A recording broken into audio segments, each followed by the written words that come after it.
கர்த்தருடைய பரிசுத்த நாமம் மகிமைப்படுவதாக. Today's promise verse is taken from Jeremiah chapter 15 verse 11. Surely I will make your enemies plead with you in times of disaster and times of distress. எரேமியா 15 அதிகாரம் 11 வசனம். தீங்கின் காலத்திலும் நெருக்கத்தின் காலத்திலும் உனக்காக நான் சத்ருவுக்கு எதிர்ப்பட்டு உனக்கு சகாயம் செய்வேன். Are you afraid of evil people or things happening around you? உங்களை சுற்றி நடக்கும் காரியங்களை அல்லது தீய மனிதர்களை குறித்து பயந்து கொண்டிருக்கிறீங்களா? இந்த நாளிலே தேவன் நமக்கு கொடுக்கின்ற நம்பிக்கையின் வாக்குத்தத்தத்தின் மூலமாக அவர் சொல்லுகிறார், உனக்கு சகாயம் செய்வேன் என்று. ஆம் பிரியமானவர்களே, நாம ஒரு தீங்கான உலகத்துல தான், ஒரு பயங்கரமான சூழ்நிலையில தான் நம்ம வாழ்ந்து கொண்டிருக்கிறோம்.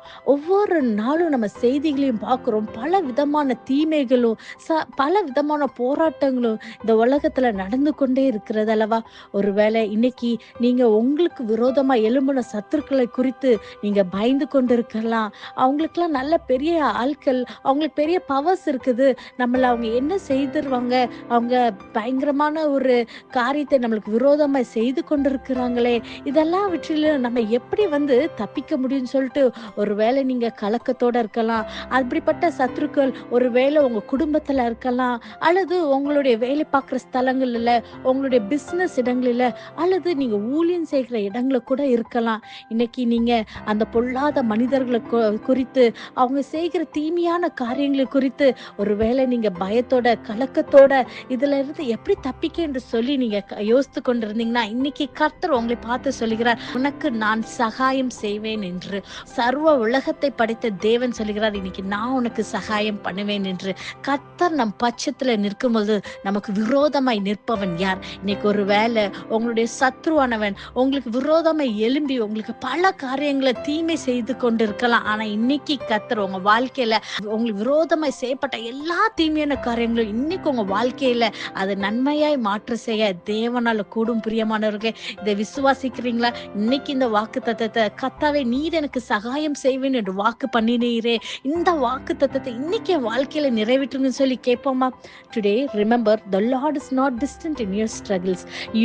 He is your present help in every moment of distress. As seen in Jeremiah 15:11, God doesn't just watch your pain, He steps in with purpose and power. When trouble rises, He stands with you. When His strength fails, He carries you. When others turn away, He remains faithful. So hold on with confidence. Your distress is not your end. God Himself is your keeper, your helper, your defender and your deliverer. இதை விசுவாசிக்கிறீங்களா? நம் கண்களை மூடி ஜெபிப்போம். நேசிக்கிற நல்ல தகப்பனே, இந்த காலை வேலைக்காய் உமக்கு நன்றி செலுத்துகிறோம் கர்த்தாவே. அப்பா, நீர் கொடுத்த இந்த வாக்குத்தத்த வசனத்துக்காய் நன்றி செலுத்துகிறோம் கர்த்தாவே. இந்த வாக்குத்தத்த வசனத்தை விசுவாசித்து அப்பா ஜெபிக்கிற ஒவ்வொரு பிள்ளைகளுக்கும் கர்த்தாவே, எல்லா விதமான தீமையிலிருந்து பிள்ளைகளை விலக்கி, ஆண்டவரே அப்பா, பிள்ளைகளுக்கு விரோதமா உருவாக்கப்படும் எந்த ஆயுதமும் வாய்க்காதபடி செய்து நீர் பிள்ளைகளுக்கு சகாயரா இருந்து பெரிய காரியங்களை செய்ய போறதற்காக நன்றி செலுத்துகிறோம். இயேசுவின் மூலம் ஜெபிக்கிறோம். ஜெபம் கேட்டபடியால் ஆமென். God bless you.